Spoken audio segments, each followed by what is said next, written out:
order. As far as chair's remarks, I don't really have anything formal. I just wanted to say welcome, and we actually have a member of the public here. In my experience, this is the first time that anyone from the public has come to a BIFAC meeting, so that's kind of exciting. And it is the Friday before Christmas, so I'd like to thank both Nick and Brian for making themselves available for this special BIFAC meeting. We actually have a deputation on the agenda, so I am going to ask Cheryl to speak to that first before I ask for a motion to approve the consent agenda. Okay. I want to start by saying for the record that we shouldn't have quorum at this meeting unless there is a tenant board member here. It irks me that they are not here, that they aren't speaking up for us, because I think the first item on the agenda is going to have an impact portfolio wide if it goes the way I want it to go. When I've been exposed to the previous tenant engagement system, whereas there were regular meetings every month for the operating units, for the tenant reps, and they were set time, so it was the second Tuesday of every month evening, so we had those abilities to get that kicked in. Right now, what I'm looking at is these meetings. The fact that we have a pop-up BIFAC meeting is disturbing to me. This is telling me that as those tenant rep meetings were regular meetings, these need to be regular meetings that we can start seriously getting into the issues with. My problem is that any other organization, I used to sit on the board of directors of Scarborough Community Legal Services, and our board meetings were set every month, set date every month. So this is disturbing to me in the possibility of future tenant engagement, because my 2020 vision, the clearest vision I have for TCHC that involves tenant engagement that would have an impact would be regulating these meetings to monthly and having the set date and time for each and every committee and the board, and being able to create portfolio-wide viewing parties for the tenants. Because as far as I'm concerned, the more a tenant knows, the more engaged they can become. So this is just feeding into a portfolio-wide, lack of interest from the tenants, because we're not having these meetings regularly, and the fact that you're having pop-up ones speak to the fact that that needs to change. Thank you. Can I ask a question? Brian? Yes, Cheryl? Yes. Because this is a concern of the governance committee, I would hope you might make yourself available for the governance committee meeting in January. I think it's January 28th, if I remember correctly. Of course. And because I know frequency of meetings and time of meetings, making sure that we can engage tenants as much as possible, although that's also the part of the responsibility of the Tenant Services Committee, but we will be discussing that in January at our Governance Committee meeting. So if you're available, I hope you could. Of course, I'll make myself available. Thank you. Thank you. Thank you very much, Cheryl. Could I have a motion to approve the consent agenda? So moved. Yep. Second. Nick seconded. All in favor? Aye. Aye. Can I ask if there are any conflicts of interest to declare? None. None. Thank you. So we will move on to item number 3, which is the Information Technology Services reports, and I'm going to turn it over to... We do have a deputant in relation to that issue as well. Oh, I'm sorry. Cheryl would like to speak to this issue first. Okay, I'm speaking specifically to the Rogers Direct Award. Yes. Okay. Now, TCHC obviously sees the value of additional cameras in our communities with the commitments to installing more, but not advocating on behalf of tenants to allow all of us, not just those signed up for services with Rogers, to have unlimited access to our lobby cameras is simply unconscionable. Remove their monopoly on our lobby cameras. That's what a tenant-central organization would have done a long time ago. Approving a direct award without being clear about expected wireless cellular airtime and data services or expected mobile replacement and associated accessories is negligent to say the least. Admittedly, Rogers is one of the primary service providers in Canada that charges far above the rates of many of their own subsidiaries for the exact same service. The City of Toronto and TCHC should be looking at defining minimum service expectations, while Rogers may wish to define a cap. I believe it would be a benefit to have clarified that what the last service provider charged, provided, and whether or not there were issues that the future contract is expected to alleviate. On the other hand, most cellular devices are now equipped with dual SIM technology. Therefore, if the City of Toronto and TCHC really wanted to save money, you should be going for the extra SIM cards, not completely new phones and quote-unquote accessories. If by chance employees' current phone is not supported on the Rogers network, then they should be paying a deductible equal to the amount above, say, $500 per phone and accessories. And just out of curiosity, what data services do TCHC staff need? I don't think taxpayers should be paying for more data than is necessary for them to check their email. Just saying. Thank you. Thank you. I'll turn it over to Louisa. Thank you, Adele. Thank you to Nick and Brian. I'm bringing forward a recommendation to the Building Investment, Finance, and Audit Committee to approve a direct award to Rogers Communication Canada in the amount of $1,781,300. This agreement will provide TCHC with access to mobile voice and data services, mobile devices, and accessories starting on January 1st, 2020. TCHC's current agreement with another provider expires on December 31st, 2019, and this new agreement meets the current and future mobile services needs of TCHC and will reduce the overall cost of mobile services as compared to the 2019 actuals. Are there any questions for Louisa?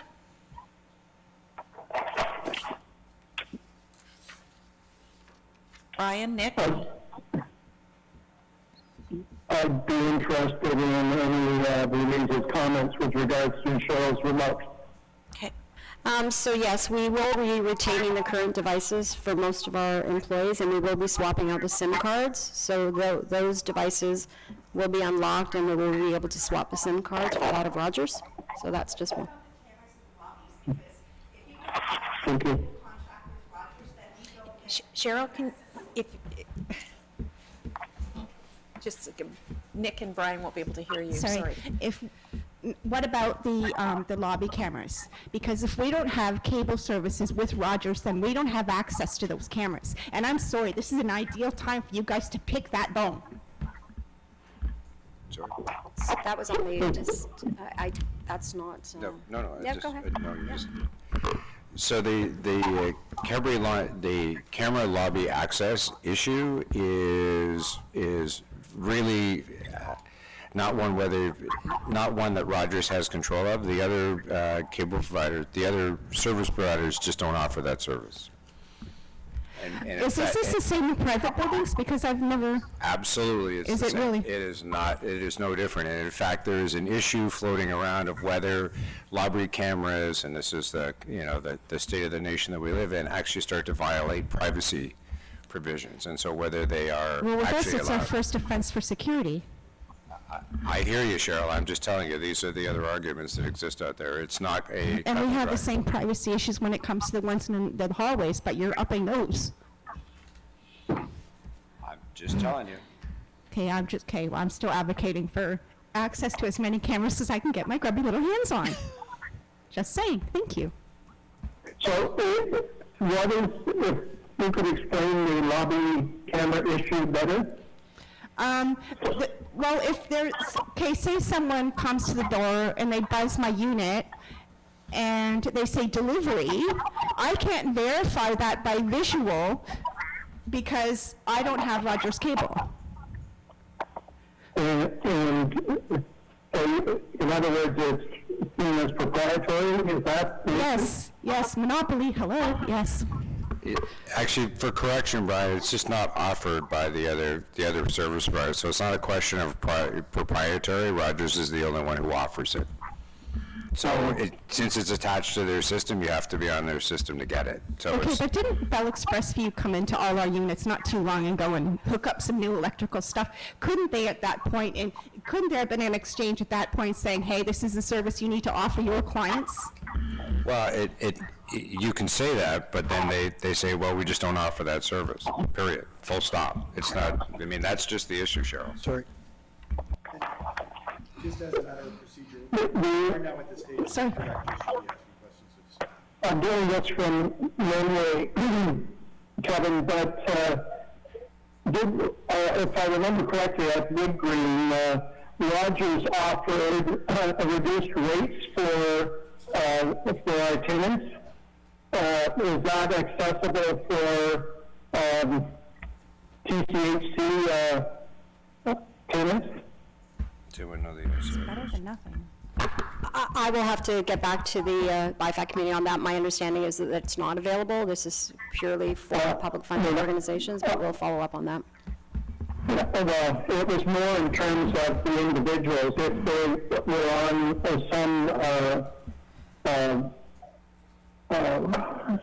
some kind of subsidy, they were eligible. But I'll make an inquiry and pass that on if I get any more information. Thank you. Thanks, Brian. Nick, do you have any other questions? No questions from me. It sounds like the new contract suits the needs of the organization and got a substantial savings, so I'm supportive. Yes.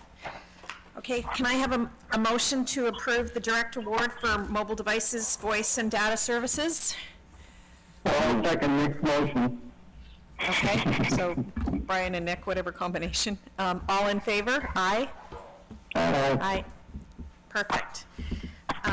We'll move on to item number 4, which is the facilities management report. So it's the sprinkler head replacement, and I'll turn it over to Alan. Thank you, Adele. Today I have in front of the Building Investment Finance and Audit Committee 2 awards. The first one is a direct award for work that we need to do to replace sprinkler heads at 150 Dan Leckie Way. And then the second item is a change order for a contract that has already been awarded for R.J. Smith Apartments. The reason for the change order is that we need to expedite the work, and we will be working on radiators during the winter. And in order to isolate it to one particular unit that we're working on at a time, it requires the additional work, and that's what the change order is for. Basically what that means is that we can keep the heat on for the entire building except for the unit that we're working on versus shutting off the heat in the entire building, which is normally how you would do it. Okay. So item number A, letter A.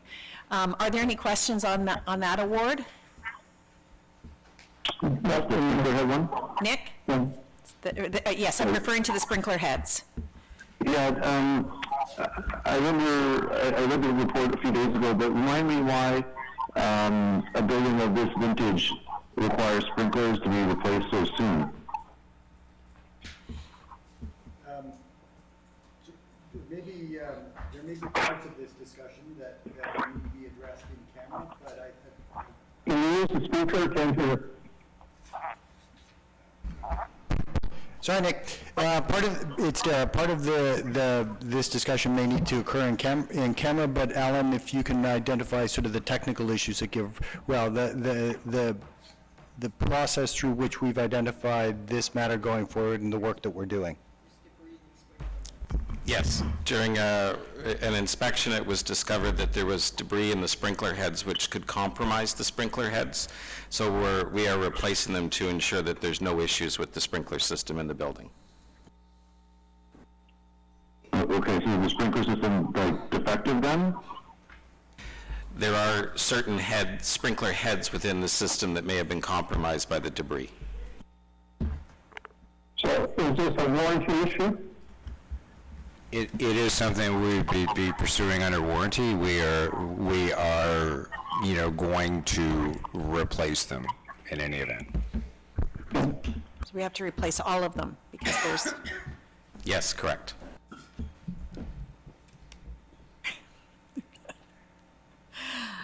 It sounds it's a safety issue, so we need to do it. yeah. Are there any other questions on the sprinkler head award?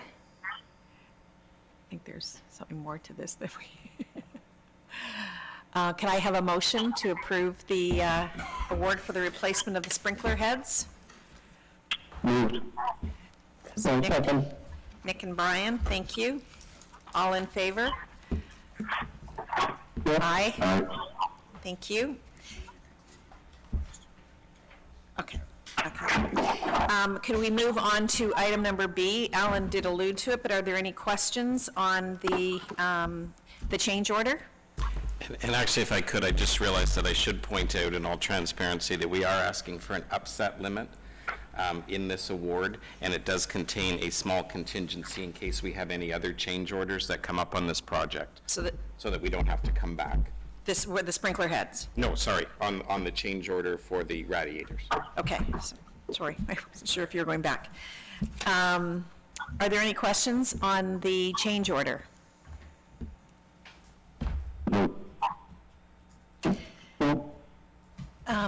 I did have a couple.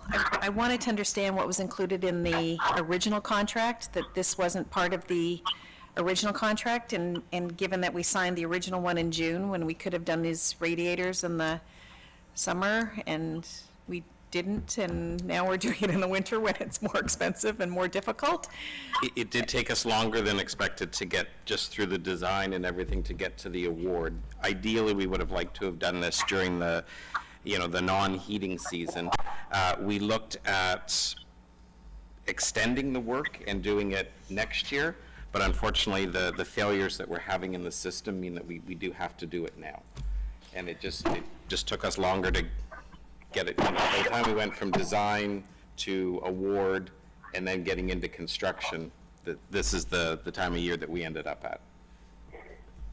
But this was not included in the 1.9 million that was originally awarded. No, correct.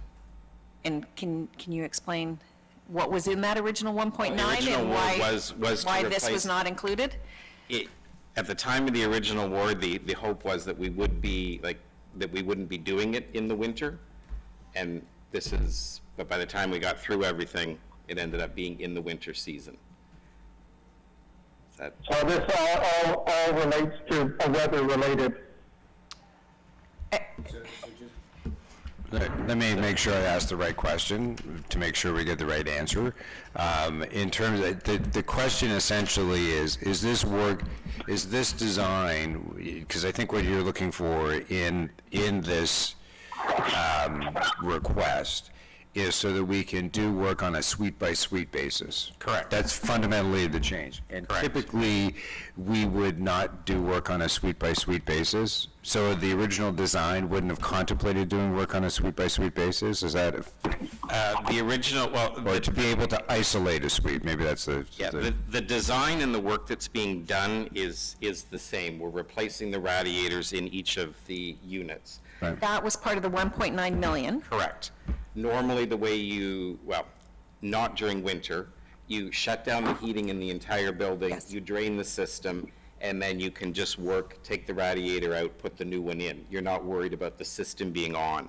Okay. Because it's winter time, we don't want to drain the entire system. So what it requires is basically it's additional labor, because they go into the unit, they isolate that particular radiator, they replace it, but they're keeping the heating system on in the rest of the building and in the rest of the units, so that there aren't tenants that don't have heat.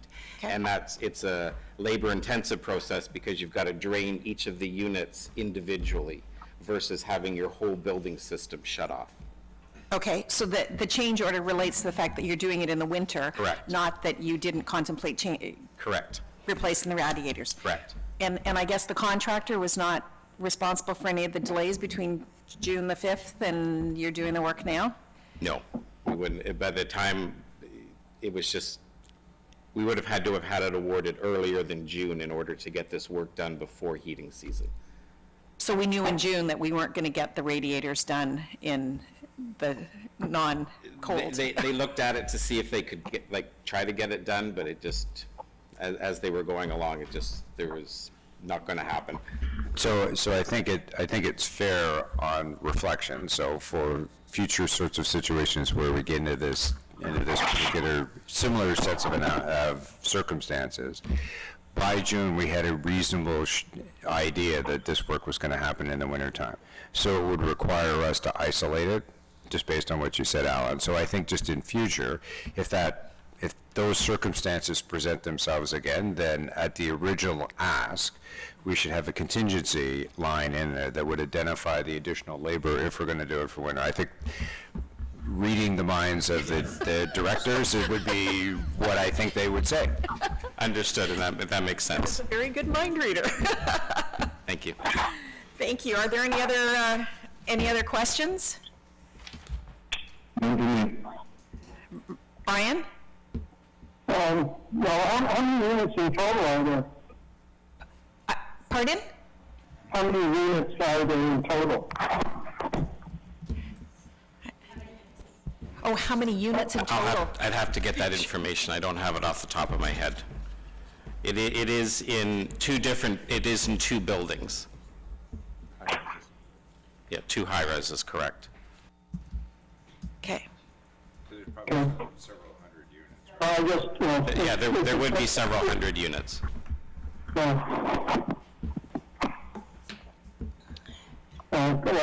probably no other way to do this sufficiently. It just seems like about 20% increase in the cost is hard to swallow. Yeah, the change orders, the 2 change orders represent about 32% of the contract price, which is significant. Are there any other questions or comments for Alan? Okay, could I have a motion to approve the change order, the replacement of the radiators? Sure, so moved. Second. Okay, thank you. All in favor? Aye? I think Nick's in favor too. So before we conclude this meeting, we're going to move into an in-camera session. So who can? So can we have a motion to move in camera, and we should identify what we're going, for the record, this subject matter, pardon? Okay. Okay, so can we have a motion to move into in-camera session? I'll move. Second.